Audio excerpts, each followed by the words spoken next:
ನಮಸ್ಕಾರ ಸ್ನೇಹಿತರೆ.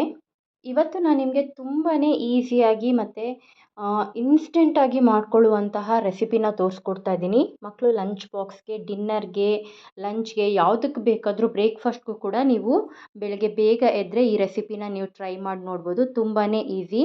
ಇಲ್ಲಿ ಹೇಗೆ ಮಾಡ್ಕೊಳ್ಳೋದು ಅಂತ ನೋಡ್ಕೊಳ್ಳೋಣ ಬನ್ನಿ. ನಾನಿಲ್ಲಿ ಮೊದಲಿಗೆ ಸೌತೆಕಾಯಿಯನ್ನು ತೊಗೊಂಡಿದ್ದೀನಿ. ಒಂದು ಸೌತೆಕಾಯಿನ ಚಿಕ್ಕ ಪೀಸ್ ಮಾಡಿಕೊಂಡು ಮಿಕ್ಸಿ ಜಾರ್ಗೆ ಹಾಕ್ಕೋತಾ ಇದ್ದೀನಿ. ಮತ್ತು 1 ಕಪ್ ಆಗುವಷ್ಟು ರವೆಯನ್ನು ತೊಗೊಂಡಿದ್ದೀನಿ. ನಾನಿಲ್ಲಿ ಉಪ್ಪಿಟ್ಟು ರವೆಯನ್ನು ತೊಗೊಂಡಿದ್ದೀನಿ.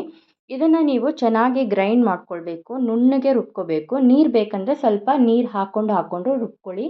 ತುಂಬಾ ತೆಳು ಆಗಬಾರ್ದು, ತುಂಬಾ ದಪ್ಪನೂ ಕೂಡ ಆಗಬಾರ್ದು.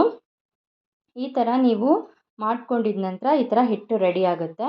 ಈಗ ಇದಕ್ಕೆ ನಾನು ಎಷ್ಟು ನೀರು ಬೇಕು ಅಂತ ನೋಡಿಕೊಂಡು ಇದನ್ನು ನಾನು ಅದರ ಹದಕ್ಕೆ, ದೋಸೆ ಹಿಟ್ಟಿನ ಹದಕ್ಕೆ ನಾನು ತೊಗೊಂಡಿದ್ದೀನಿ. ನೋಡಿ, ಈ ಥರ ಹದ ಇದ್ದರೆ ಸಾಕಾಗುತ್ತೆ.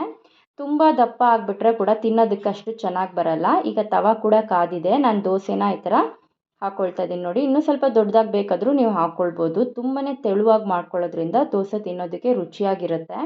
ನೋಡಿ, ಈ ಥರ ಎಣ್ಣೆ ಬೇಕಾದರೆ ಹಾಕ್ಕೊಳ್ಳಿ, ಇಲ್ಲಾಂದರೆ ಬೇಡ. ನೋಡಿ, ಈ ಥರ ದೋಸೆನ ನೀವು ಈಸಿಯಾಗಿ ಮಾಡ್ಕೊಳ್ಬೋದು ಮನೆಯಲ್ಲಿ.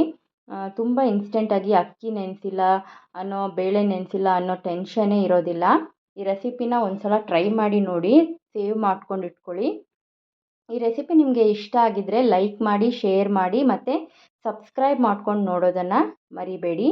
ಎಲ್ಲರೂ ನೋಡ್ತಾ ಇದ್ದೀರಾ, ಲೈಕ್ ಮಾಡ್ತಾ ಇದ್ದೀರಾ, ಸಬ್ಸ್ಕ್ರೈಬ್ ಮಾಡ್ಕೊಳ್ತಾ ಇಲ್ಲ. ಪ್ಲೀಸ್ ಸಬ್ಸ್ಕ್ರೈಬ್ ಮಾಡಿಕೊಂಡು ನೋಡಿ. ಇದು ನೋಡಿ, ಈ ಥರ ಮತ್ತೆ ಒಂದು ದೋಸೆ ಹಾಕಿಬಿಟ್ಟು ನಾನು ತೋರಿಸ್ತಾ ಇದ್ದೀನಿ. ತುಂಬಾ ಚೆನ್ನಾಗಿ ಬರುತ್ತೆ.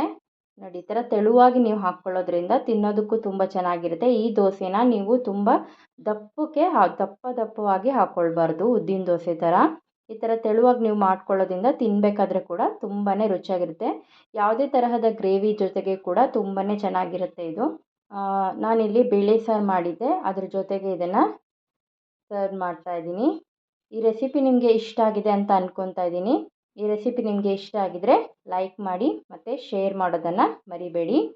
ಇದೇ ತರಹದ ಈಸಿ ಆದಂತಹ ರೆಸಿಪಿನ ನನ್ನ ಚಾನಲ್ನಲ್ಲಿ ನಾನು ಅಪ್ಲೋಡ್ ಮಾಡಿದ್ದೀನಿ. ಎಲ್ಲದನ್ನು ನೋಡಿ ಸಪೋರ್ಟ್ ಮಾಡಿ.